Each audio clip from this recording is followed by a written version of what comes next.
Now several predefined variables in PHP are superglobals, which means that they are always accessible regardless of their scope, and you can access them from any function, class or file without having to do anything special. So these super global variables can easily accessible throughout our PHP file. Now there are 9 type of super global variables.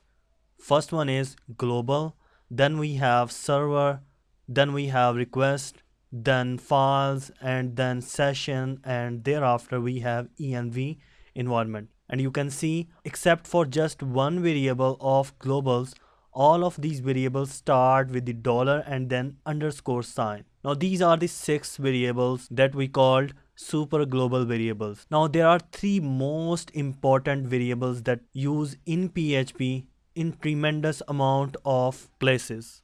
Now the 3 most important super global variables are get, post, and cookies. Now before jumping into these 3 variables, first let's see our global variables. This one. Now by using super global globals variable, PHP also store all global variables in an array called globals index. The index holds the name of the variable. This array is also accessible from within function and can be used to update global variables directly.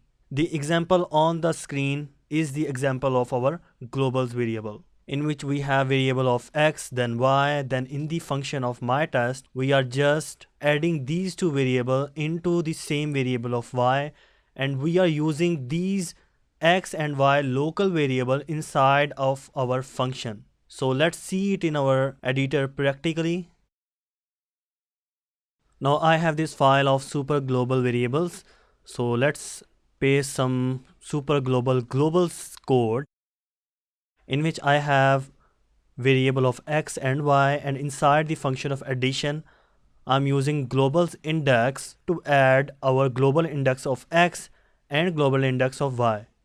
So by using globals, I don't have to make our variables global inside our function. And on the line 16, I'm just calling my function of addition and echoing our echo of result, that is saving in our z variable inside globals index.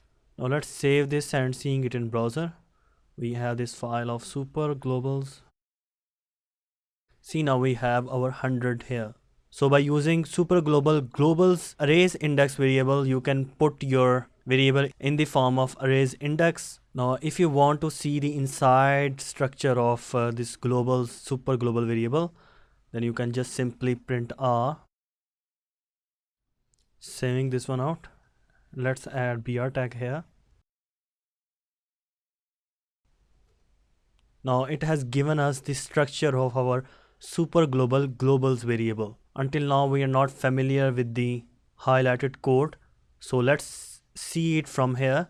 We have the value of 75 in our x variable, then we have 25 in our y variable, and we are adding these 2 values in our z, 100, and on the next line we have the value of 100 that belongs to our line number 19 statement.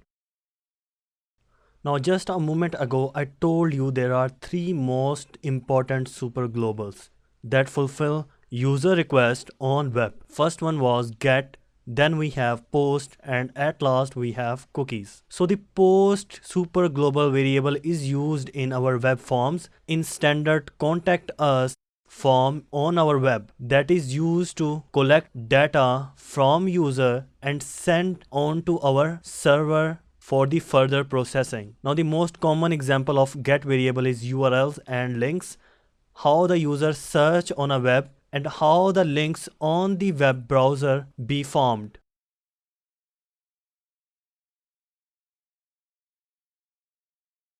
And the last most important variable is cookies that give user result by his previous track.